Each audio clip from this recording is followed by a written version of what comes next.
आज सारा देश गर्वर सह पालुछि 80तम स्वाधीनता दिवस।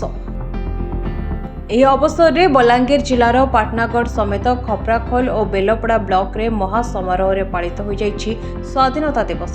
ଜାତି ଧର୍ମ ଓ ବର୍ଣ୍ଣର ଭେଦଭାବ ଭୁଲି ହାତରେ ତ୍ରିରଙ୍ଗା ଧରି ବିଶାଳ ଶୋଭାଯାତ୍ରାରେ ସାମିଲ ହୋଇଥିଲେ ଅଞ୍ଚଳବାସୀ।